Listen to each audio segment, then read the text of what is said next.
Nosso evangelho de hoje é Lucas 19, de 11 a 28. Naquele tempo, Jesus acrescentou uma parábola porque estava perto de Jerusalém e eles pensavam que o reino de Deus ia chegar logo. Então Jesus disse: um homem nobre partiu para um país distante a fim de ser coroado rei e depois voltar. Chamou então 10 de seus empregados, entregou 100 moedas de prata a cada um e disse: procurai negociar até que eu volte. Seus concidadãos, porém, o odiavam e enviaram uma embaixada atrás dele, dizendo: nós não queremos que esse homem reine sobre nós. Mas o homem foi coroado rei e voltou. Mandou chamar os empregados, aos quais havia dado dinheiro, a fim de saber quanto cada um havia lucrado. O primeiro chegou e disse: Senhor, as 100 moedas renderam 10 vezes mais. O homem disse: muito bem, servo bom.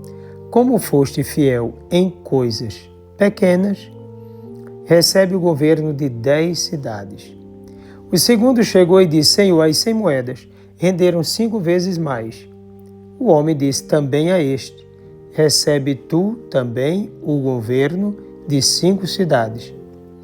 Chegou o outro empregado e disse: Senhor, aqui estão as tuas 100 moedas que guardei no lenço, pois eu tinha medo de ti, porque és um homem severo, recebes o que não deste e colhes o que não semeaste. O homem disse: servo mau, eu te julgo pela tua própria boca. Tu sabias que eu sou um homem severo, que recebo o que não dei e colho o que não semeei.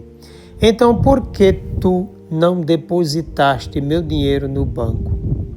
Ao chegar, eu o retiraria com juros. Depois disse aos que estavam aí presentes: tirai dele as 100 moedas e dai-as àquele que tem 1000. Os presentes disseram: Senhor, esse já tem 1000 moedas. Ele respondeu: eu vos digo, a todo aquele que já possui, será dado mais ainda. Mas aquele que nada tem, será tirado até mesmo o que tem. E quanto a esses inimigos, que não queriam que eu reinasse sobre eles, trazei-os aqui e matai-os na minha frente. Jesus caminhava à frente dos discípulos, subindo para Jerusalém. Palavra da salvação. Em Mateus 25, de 14 a 30, essa parábola trata dos talentos e faz referência a um homem rico. Aqui em Lucas, trata de moedas minas e de um nobre que vai receber o título de rei. O fundo histórico é a ida de Arquelau, filho de Herodes Magno, a Roma para receber de Augusto tal título, tendo em vista o governo de Judá. Nobres judeus, antes dele, manifestaram ao imperador sua repulsa ao filho de Herodes, que não recebeu o título de rei, e por isso mesmo, ao retornar, mandou massacrar a todos os traidores. Pois bem, saindo do dado histórico, afirmamos que aquele que recebe uma quantidade X de moedas é justamente o que tem capacidade para multiplicá-la. Suas qualidades devem estar a serviço de tal empenho. Os talentos indicam o dom salvífico de Deus, o qual, estando ligado às qualidades daqueles que acolhem esse dom para a realização da vontade de Deus, podes dizer que é o reino de Deus, sua palavra, os mandamentos e a fé, e hoje também os sacramentos. No texto de Lucas, 10 empregados receberam a mesma quantidade de 100 moedas. Deles, 2 prestaram conta do que receberam e também do lucro.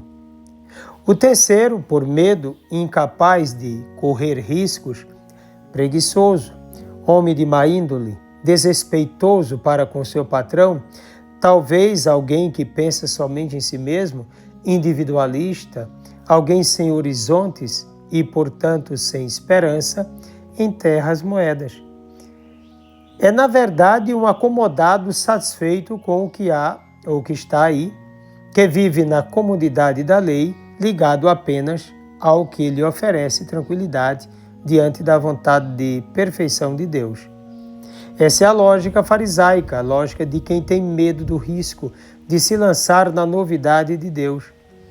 Esse é o tipo sem amor que ainda não teve um verdadeiro encontro com Jesus, que não se preocupa com a salvação do mundo, que não responde ao mandamento de Jesus de ir pelo mundo e pregar o Evangelho a todos os povos. A lógica de Jesus Cristo é outra. Alguém como no mundo dos negócios não se pode lucrar sem riscos, mesmo se dá com multiplicação dos dons de Deus. Cabe a cada pessoa que se encontrou com Jesus aplicar-se totalmente na causa do reino de Deus, fazendo de sua vida um verdadeiro dom, e ainda usando os dons que possui para fazer o bem e levar a mensagem da salvação a todos. Não pode ser discípulo de Jesus Cristo quem só deseja viver no conforto da lei, pensando somente em resguardar a própria vida. É necessário ir ao mundo inteiro, correr grandes riscos no meio do mundo, sem temer as tentações, nem muito menos as perseguições. Não existem homens e mulheres perfeitos, mas pessoas limitadas, fracas, mas cheias da graça de Deus, impulsionadas pelo Espírito Santo para levar o Evangelho a todo mundo. Essa parábola lembra uma cena de juízo, indica a ida de Jesus ao Pai, o tempo da igreja e a parousia, a segunda vinda do Salvador. Além disso, produz uma reflexão sobre o que fomos capazes de fazer e o que devemos fazer daqui para frente. O que fizemos com os bens de Deus? O que podemos fazer ainda? Corremos riscos? Tememos o mundo? Amamos o Senhor ou temos medo dele? O que fizemos e o que faremos com o dom que somos e com os dons que temos? Os que produziram são os discípulos totalmente voltados para o Senhor. O que nada produz é aquele inútil, segundo o texto de Mateus. Aquele que não é capaz de se configurar a Jesus por ação do Espírito Santo. Ao que mais lucrou, mais será dado, mais é aumentada a sua participação na vida de Deus. Quanto mais voltado para Deus, mais conhecedor da verdade, mais responsabilidade salvífica, mais entrega de si mesmo, mais todo de Deus. Desça sobre ti a bênção do Deus Todo-Poderoso, Pai, Filho e Espírito Santo. Um forte e carinhoso abraço.